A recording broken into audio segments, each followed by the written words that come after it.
Okay, let's talk about this judge assigned to the case for a minute. He is a 34-year-old white dude named Scott McAfee. There are 19 Fulton County Superior Court judges. He, the one who happened to be assigned to Trump's trial, is the newest one of them. He didn't become a judge until February of this year, 2023, after being appointed to the position when another judge retired. So the guy overseeing what some are calling the trial of the century has only been a judge for 6 months. But that's not all. It gets better.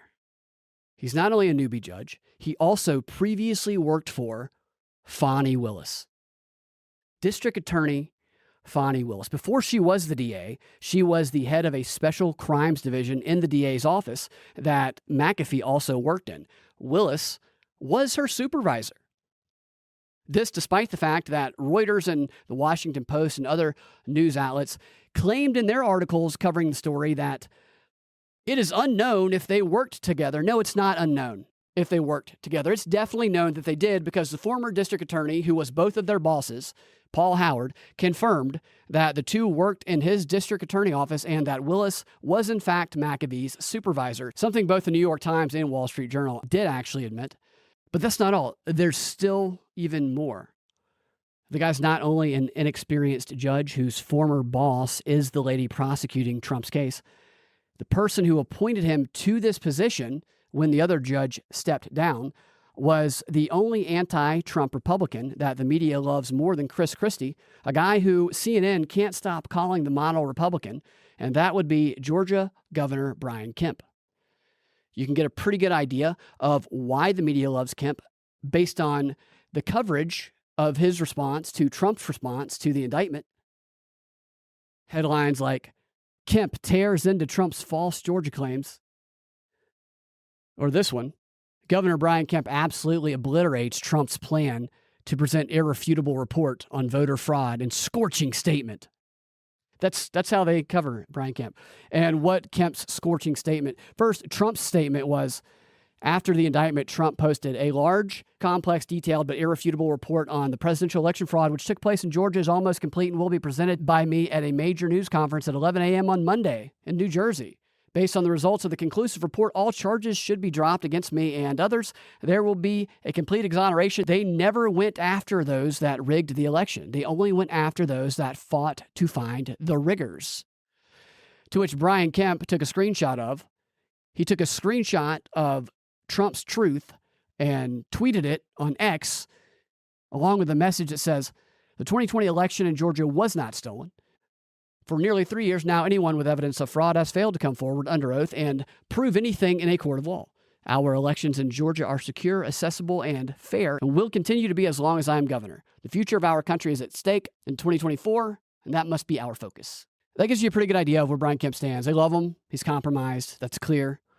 Why is that important? Well, the judge in the federal case, the Jack Smith case, that lady is obviously biased, undeniably biased. She resided over most of the January 6th convictions, or the largest number of them, and was very seemingly not fair to a lot of them. And she supported the Black Lives Matter. Right? There's no secret that she is anti-Trump.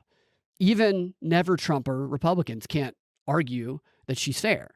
This judge, however, that's a different story. He's a white guy who went to UGA, was in the Federalist Society, and was appointed to his position by a Republican governor. He also has no history as a judge to tell which way he's going to rule one way or another that can be used against him, like the other judge did. So he's brand new, clean slate. So this is a guy who both the left and never-Trumper Republicans can portray as fair, if not even favorable to Trump in their propaganda talking points, and they love that. I mean, they're already doing that with the federal indictment. You see it. I see this everywhere. The copy and paste talking point. Every person cited as evidence in the indictment is a Republican. It's, case closed. It's the same thing here, except this dude being a Republican who's favorable to Trump, it couldn't be further from the truth. The federal prosecutor lady who hates Trump and loves Black Lives Matter riots would be a better judge than this one. And here's why. There's the obvious Fani Willis conflict of interest, the less obvious but still present Brian Kemp conflict of interest. And then there's one more glaring fact that seals the deal on why this is the worst possible judge that Trump could have. Unlike all of the other Fulton County Superior Court judges, this guy was not elected to his position. All the other ones were. As I said, he was appointed to it when the other judge stepped down, and his seat is up for re-election in 2024. And to keep it, he has to be elected. He has to win. He has to win office in Fulton County, Georgia, an enormously blue county that heavily favored Biden in 2020, that loves them some Stacey Abrams. There are still Stacey Abrams signs everywhere. There's a freaking Stacey Abrams mural on the side of a tall building in Castleberry in Fulton County. Fulton County could not be more left-leaning if it fell over onto its ear.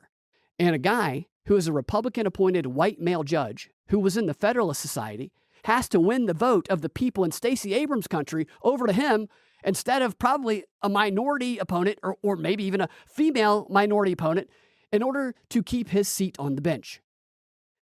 In normal circumstances, he'd have no chance. They would not vote for him.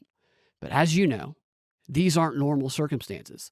These are 2023 circumstances. And in 2023 circumstances, this white boy judge does, in fact, have himself a shot at winning those Fulton County voters over and holding on to that Fulton County judge seat. And that one shot that he has comes in how he performs during Donald Trump's trial of the century.